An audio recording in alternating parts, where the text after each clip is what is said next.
கட்சிகளிலிருந்து வந்திருக்கோம். இந்த கட்சியை பொறுத்த வரைக்கும் கடந்த 3 நாட்கள் பல்வேறு கட்சியிலிருந்து வந்து இங்க சேர்ந்துட்டே இருக்கிறாங்க. அப்ப 2 நாளுக்கு முன்னாடி கூட சொன்னேன், பொதுவா வந்து ஒரு கட்சி என்பது அதிகார தேடலுக்கான ஒரு இடமா இருக்கும், உள்கட்சி சண்டைகள் அதிகமா இருக்கும், தலைவரை சுற்றி இருக்கக்கூடியவர்கள் வந்து ஒரு போட்டி பொறாமையோட இருந்துட்டு இருக்கக்கூடிய கட்சிகள்லாம் பெரும்பாலும் இருக்கும். ஆனால் நம்மளுடைய தலைவர் அண்ணன் இந்த கட்சியை உருவாக்கியது முதல்ல இது ஒரு குடும்பமா இருக்கணுங்கிறதுக்காக உருவாக்குனாரு. அந்த குடும்பத்துல இங்க இருக்கக்கூடியவர்கள் எல்லாரும் எந்த அளவிற்கு ஒற்றுமையாக இருந்து, சொன்ன மாதிரி கூட அண்ணா எப்பயுமே சொல்லுவார், மித்த தலைவர்கள்லாம் வந்து பிரச்சாரம்னா ஒரு வீட்டுக்குள்ள போயிட்டு இருப்பாங்க, நான் ஆல்ரெடி வீட்டுக்குள்ள போயிட்டு தான் கட்சியை ஆரம்பிச்சு சொல்லுவாங்க. அந்த மாதிரி அண்ணன் இந்த கட்சியை ஆரம்பிக்கும் போது லாஸ்ட் டைம் கூட சொன்னாரு, வரக்கூடிய தேர்தல் ஒரு திருவிழா மாதிரி இருக்கும், ஏதோ ஓட்டு போறதுக்கு இல்லாத மாதிரி ஒரு திருவிழால ஒரு கடவுளை பார்க்கும் பொழுது குடும்பம் குடும்பமா எப்படி சந்தோஷமா போவாங்களோ அது மாதிரி ஓட்டு போறதுக்கு தமிழக மக்கள் ஒரு திருவிழாவில் குடும்பமா எப்படி திருச்செந்தூர் முருகன் கோயில் போறாங்களோ, எப்படி வேளாங்கண்ணி போறாங்களோ, எப்படி வந்து நாகூர் போறாங்களோ, அந்த மாதிரி குடும்பமா வாக்குச்சாவடியை நோக்கி ஓட்டு போறதுக்கு மக்கள் செல்றதுக்கு தயாராயிட்டாங்க. சோ அந்த அளவுக்கு நமக்கு வந்து இன்னைக்கு மக்களுடைய ஆதரவு இருக்கு. திருப்பியும் சொல்ல மாதிரி தான், இப்ப நாங்க எஸ்ஐஆர் பணியை வந்து செஞ்சுட்டு இருக்கும் பொழுது உங்களுக்கு எல்லாம் தெரிஞ்சிருக்கும், இங்க பல்வேறு கட்சியிலிருந்து வந்திருப்பீங்க, தேர்தல் அரசியல வேலை செஞ்சிருப்பீங்க. நீங்க வந்து ஒரு நோட்ஸ் எடுத்துட்டு ஒரு பூத்ல எடுத்துட்டு போயிட்டு இந்த வீட்டுல திமுக காரங்க இருப்பாங்க, இந்த வீட்டுல அதிமுக இருப்பாங்க, நீங்க வந்து பேசும்போதே சொல்லுவீங்க, இல்லப்பா அந்த வீடு திமுகப்பா, காலங்காலமா 50 வருஷமா 60 வருஷமா திமுக இருக்கிறாங்க, இந்த வீடு அதிமுகப்பா காலங்காலமா இருக்கிறாங்க, இல்ல அந்த வீடு வந்து பிஜேபி, இல்ல இந்த வீடு பிஎம்கே, இல்ல இந்த வீடு விசிகே அப்படின்னு பிரச்சாரத்துக்கு போகும்போது அந்த வீட்டுல போஸ்டர் ஒட்டலாமா, இல்ல அந்த வீட்டுல ஸ்டிக்கர் ஒட்டலாமா, இல்ல அந்த வீட்டுக்குள்ள போய் நம்ம வந்து ஓட்டு கேட்க போலாமா அப்படின்னு வந்து எல்லா கட்சி முகவர்களும் போவாங்க.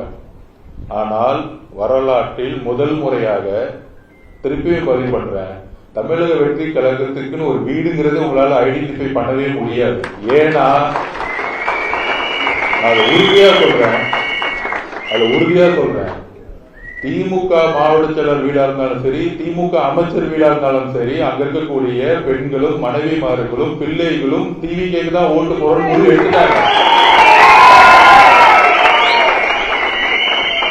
இது தெரியாம திமுக அமைச்சர்கள் எல்லாம் ஆளை தேடி பிடிச்சிட்டு இருக்காங்க.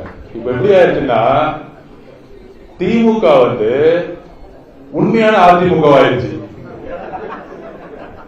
அண்ணா செங்கோட்டை என்ன, திமுக வந்து உண்மையான அதிமுக ஆயிடுச்சு. எப்படின்னு பாத்தீங்கன்னா இன்னைக்கு திமுக இருக்கவங்க எல்லாருமே நேற்று சேர்ந்த வைத்திலிங்கம் முதற்கொண்டு எல்லாருமே அதிமுக தான் இருக்காங்க.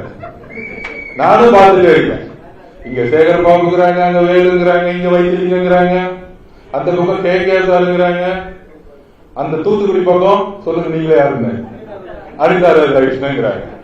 அப்ப பாவம் திமுக 50 வருஷமா வேலை பார்த்தவங்க என்ன ஆயிட்டாங்க, வெளியே கிளம்பு.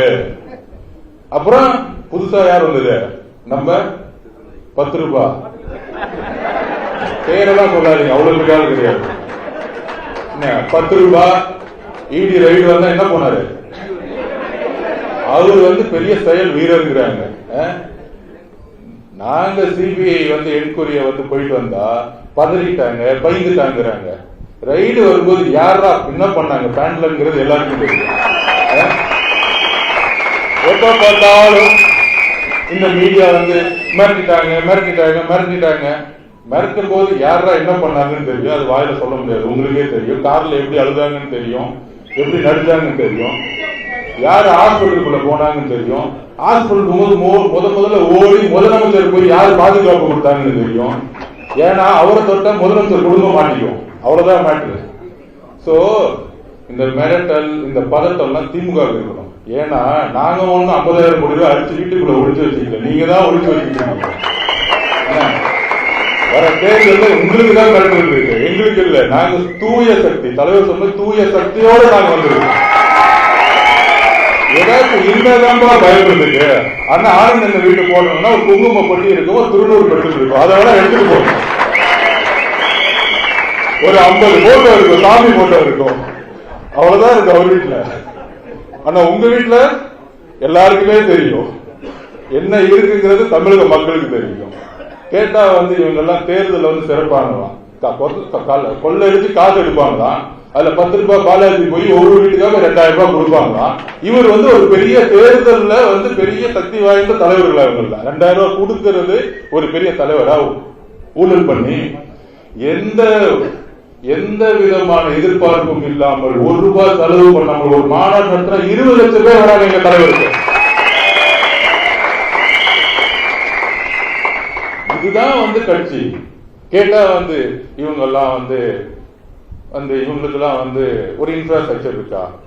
இந்த 1 மாசம் அமைதியாயிட்டாங்க. அமைதியா இருந்ததுக்கான மீட்டிங் நாளைக்கு நடக்கும். ஏன் அமைதியா இருந்தாங்கன்னு உங்களுக்கு தெரியும். இந்த 1 மாசம் என்ன செஞ்சுட்டு இருக்காரு எங்க தலைவருடைய கட்டளையில? இந்த 1 மாசத்துல ஆனந்தன் என்ன செஞ்சுட்டு இருந்தாரு, செங்கோட்டையான் என்ன செஞ்சுட்டு இருந்தாரு, நாங்க என்ன செஞ்சுட்டு இருந்தோம், கட்சியில் இருக்கிற ஒட்டுமொத்த மாவட்டத்தில் செஞ்சிருக்கிறது நாளைக்கு தெரியும். தமிழகத்தில் முதல் முறையாக ஒரு ஒன்றிய செயலாளர், நகர செயலாளர், வார்டு செயலரோட மீட்டிங் நாளைக்கு நடக்க போகுது மைக்ரோ லெவல்ல. எந்த கட்சி இந்த 1 மாசம் என்ன செஞ்சங்கிறது நாளைக்கு தெரியும் உங்களுக்கு. மீட்டிங்ல நாளைக்கு தலைவருடைய பேச்சுல தெரியும். அதனால உங்ககிட்ட மீடியா இருக்கு, நீங்க பேசுறது மட்டும்தான் யூடியூப்ல கேட்க முடியும். இது எல்லாம் மக்களுக்கு தெரியும். 2011 ஒரு சேனல் வச்சுக்கிட்டு ஜெயலலிதா படத்தை பார்த்தாங்க. ஆனா ஒட்டு மொத்தமா ஜெயலலிதா வின் பண்ணி போயிட்டே இருந்தாங்க. அதே மாதிரி இங்க 2011 மாதிரி ஸ்வீப் எலெக்ஷன் தலைவர் ஏற்படுத்துவார். எத்தனை கூட்டணி வேணா உருவாக்கிக்குவாங்க. ஆனால் தலைவர் இல்லாத கூட்டணியை யாராலும் மக்கள் தேர்ந்தெடுக்க மாட்டாங்க. நான் ஓப்பனா சொல்றேன். 1967 ஒரு மிகப்பெரிய கட்சி அன்னைக்கு இருந்த காங்கிரஸ் கட்சி, பெரிய பாரம்பரியம், முதலமைச்சர் அவங்க தான், 40% ஓட் பேங்க் இருந்துச்சு. ஆனா அன்னைக்கு மக்கள் தெரிஞ்சது அண்ணாவை. ஏனால் தலைமைதான் மக்கள் விரும்புவாங்க. அப்படி ஒரு தலைமை எங்களுடைய தலைவர் இருக்கிறாரு, அவரை நம்பக்கூடிய அளவு. அது நான் உதாரணமே சொல்லியிருக்கேன். தலைவர் பேசும்போது யூடியூப்ல பாத்தீங்கன்னா தெரியும், 5 கோடி பேர் பார்த்துட்டு இருப்பாங்க. இன்னைக்கு முதலமைச்சர் பேசும் பொழுது 300 பேர் பார்த்துட்டு இருக்காங்க. நீங்களே பாத்தீங்கன்னா தெரியும், நானும் பார்த்துட்டே இருக்கிறேன். இதுக்கு ஒரு கவர்மெண்ட், இதுக்கு ஒரு செய்தித்துறை, இதுக்கு ஒரு கட்சி, ஒரு ஐடி, இதுல ஒரு செந்தில் பாலாஜி என்னன்னா ஓடுறாங்க. யாரும் ஆளை பிடிக்க ஓடலாம். 16 சேனல் அண்ணன் சொல்ற மாதிரி. யாரா எந்த கட்சியில இருந்து வெளியே வருவாங்க, அப்போது கோழி பிடிச்சாங்க, கோழி பிடிச்சி எடுத்துருவாங்க. கோழி குடிக்கிற கட்சியா திமுக மாறிடுச்சு. எங்கடா திமுக இருக்காங்கன்னா அண்ணாவுடைய ஆதரவாளர்கள் கட்சியில கிடையாது. சரி, கலைஞர் எவ்வளவு விமர்சனம் இருந்தாலும் சமூக நீதி மேல நம்பிக்கை கொண்டவர், நம்ம தலைவருக்கு பிடித்தவர் தான் அவரு. ஆனா கலைஞரோட விசுவாசிகள் இந்த கட்சியில கிடையாது. யாரா திமுக இருக்காங்கன்னு பார்த்தா திரு செந்தில் பாலாஜி அவர்களுடைய விசுவாசிகள், சேகர் பாபு அவர்களுடைய விசுவாசிகள். இதுதான் திமுக. அப்ப உண்மையான திமுக எங்க போச்சு நினைக்கிறீங்க? நீங்க சொல்லுங்க. உண்மையான திமுக டிவில வந்துருச்சு. இதுதான் உண்மை.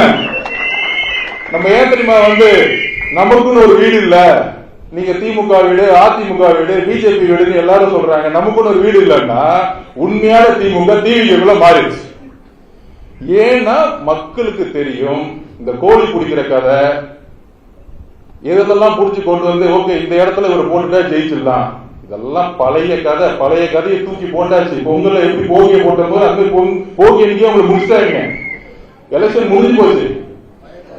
அதுல இந்த 30 நாள் நாங்க பாட்டிக்கு நாளைக்கு ஒன்றிய செயலாளர் மீட்டிங்காக பக்காவா ஒரு கீழ இருந்து அடிப்படையில இருந்து நாங்க ஒர்க் பண்ணிட்டு நாளைக்கு மீட்டிங்ல என்னன்னு உங்களுக்கு தெரியும்.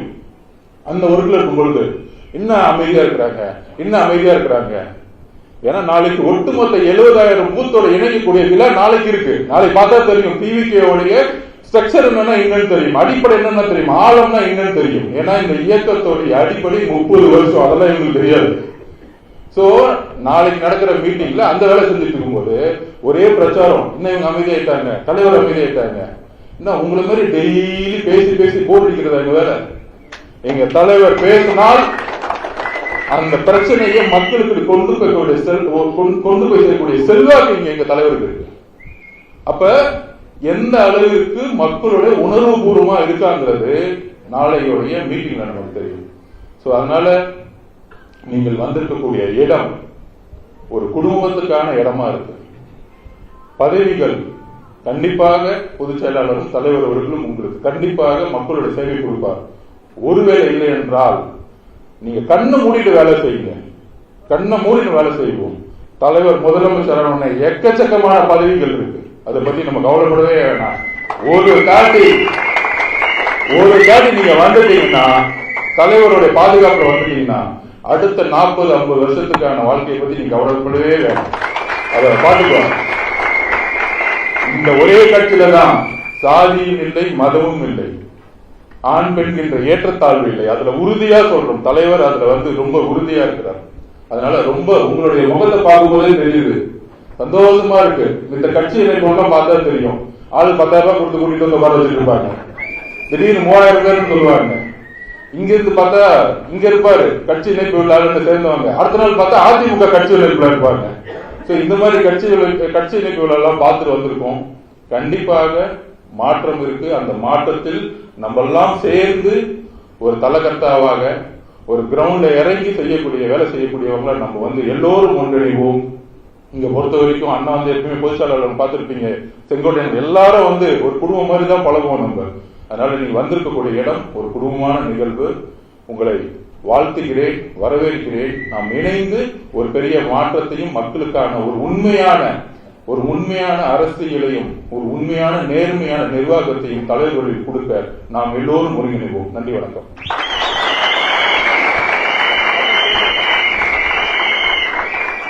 அப்புறம் ஒரு நல்ல விஷயம், என்னுடைய புரட்சியாளர் அம்பேத்கர் மாதிரி ரெட்டமலை சீனிவாசனுடைய கொள்ளு பேரன் திரு தீபக் சாய் கிஷோர் வழக்கறிஞர் இங்க சேர்ந்திருக்கிறாரு. இதுல இருந்தே தெரிந்து நம்மளுடைய கட்சி எந்த அளவிற்கு கொள்கை ரீதியாகவும் எந்த அளவிற்கு ஒரு முக்கியமான தலைவருடைய குடும்பம் நம்மளை நோக்கி வருகிறது தெரியுது. அவரையும் நாங்கள் வரவேற்கிறோம். நன்றி, வணக்கம்.